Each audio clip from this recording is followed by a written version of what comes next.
Israel-Gaza Iran War News Live Update. Gaza government warns 3,500 children could perish. 3,500 children in Gaza are in danger of starvation due to a lack of humanitarian supplies, including food, vitamins, and immunizations, according to the government media office. U.S. envoy Amos Hochstein is currently in Beirut to discuss ways to defuse tensions along the border between Lebanon and Israel, but the Lebanese armed group Hezbollah has published drone footage revealing that they are monitoring the Israeli port city of Haifa. Reports indicate that the Nuseirat refugee camp in central Gaza was the target of many Israeli strikes that claimed lives overnight. Israeli fire in Rafah has killed at least 9 Palestinians and badly injured several more as they wait for assistance supplies. Since October 7, Israel's war on Gaza has resulted in at least 85,452 injuries and 37,372 deaths.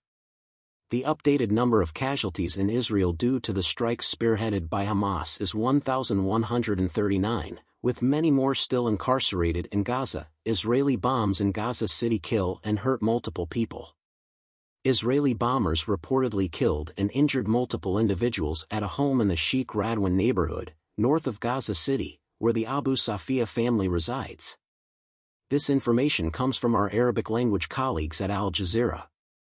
Also, they claim that Israeli naval vessels were shelling the western parts of Gaza City's beach camp with heavy weaponry. The situation in the West Bank is dramatically deteriorating, according to the UN rights chief. As the situation for Palestinians in the occupied West Bank and the Gaza Strip continues to deteriorate, the top UN human rights official has issued a dire warning. The situation in the West Bank, including East Jerusalem, is severely deteriorating, Volker Turk informed the UN Human Rights Council in Geneva today. Between October 15, the beginning of the war on Gaza, and June 15, in many cases raising severe issues of unlawful killings, he alleged that Israeli military personnel or settlers killed 528 Palestinians, including 133 children. According to the UN High Commissioner for Human Rights, during that time, there were clashes between Palestinians and Israelis in the West Bank and Israel that resulted in the deaths of 23 Israelis, including 8 members of the security forces. In the last day, CENTCOM claims to have neutralized 9 Houthi drones. In a post on X, the U.S. military's Central Command, CENTCOM, announced the destruction of 8 drones in Yemen and 1 over the Gulf of Aden. The incident did not result in any injuries or damage to U.S., coalition, or merchant boats, CENTCOM noted. The systems were found to pose a serious and immediate danger to the United States, coalition forces, and commerce ships in the area.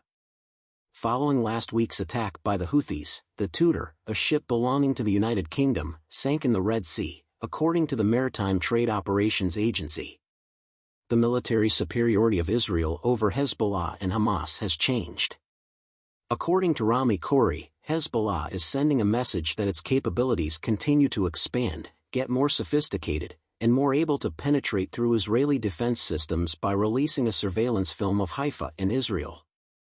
A professor at the American University of Beirut named Khoury told Al Jazeera, "This has been a constant process."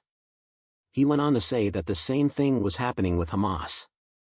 Their capabilities have grown to the point that Israel's former technological and heavy weaponry advantages, as well as their air superiority, have been diminished.